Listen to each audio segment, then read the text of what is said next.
welcome to the second edition of R&R's Ask the Expert. Today we have Michael Pinto on here. As you can see, he is the president of Wonder Makers Environmental. They have been around since 1988, around for 27 years. Michael, thank you so much for joining us today. Let's start by having you tell us a little bit about Wonder Makers and what you're all about. Well, thank you, Michelle, for having me. It's always fun to be called an expert, and I'll try and live up to that. Wonder Makers really started 27 years ago with the advent of the asbestos interest in the industry. I migrated from a safety health position to help people deal with the asbestos concerns and the new regulations. And since then, we have focused on pretty much any contaminant that's in the indoor environment. So we've lived through the impact in indoor air quality and lead and mold and asbestos, as we said, and just the infection control and chemicals and all sorts of stuff. Okay, very good. So what are some of the main indoor environmental problems you see restoration and remediation professionals come across? Well, obviously, since we wrote the first textbook on mold remediation, we're deeply into that, and we're also specializing in some respects over the last few years with the sensitized individuals, the ones who are reactive to mold and need much more detailed work than your standard of care sort of activities. Quite honestly, it goes across the whole board, and just as one of the articles I'm writing for you, there is you can't be so focused on one thing that you miss other things. So we're going to talk about doing a mold remediation project where it turned out that the wall was covered with asbestos and then painted with lead-based paint. And obviously, you can't just do your standard, cut and run, so to speak, with for your flood cuts in the mold if it's got those other contaminants involved.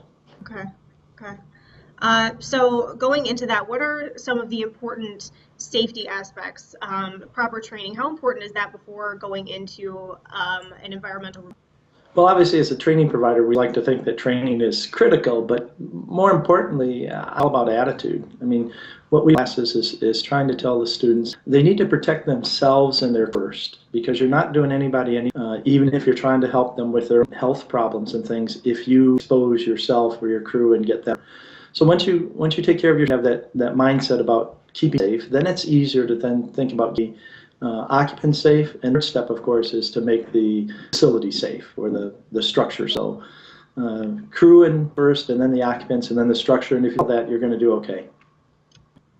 So how have you seen, Wonder Makers has been around for 27 years, how has the restoration and remediation industry comes to handling environmental issues?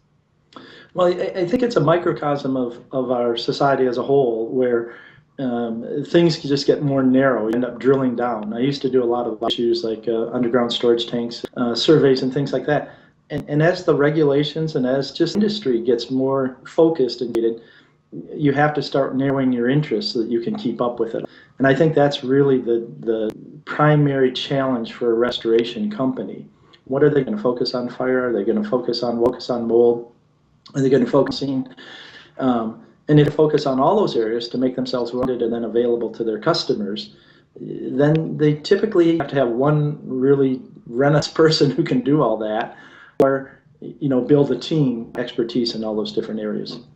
Okay, so going off of that, so what advice would you give a team going into a big, maybe asbestos job or mold remediation job? What advice would you give them before they go in and tackle it?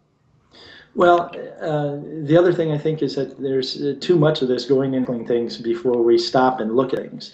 And I'm certainly trying to suggest that it has to take days or weeks or months. But, you do have to have an understanding of the bigger picture, because too often it is the asbestos person who's looking at that job. He forgets to ask for somebody else in the organization who might know a little bit about lead-based paint or something like that. So it's really just slowing down and making sure that you've got all of the safety bases covered, and then find out what the predominant contaminant is, kind of flows off of that one main. Asbestos is the main issue, then mold or maybe lead-based paint is going to be kind of second tier to that, but it still has to be considered.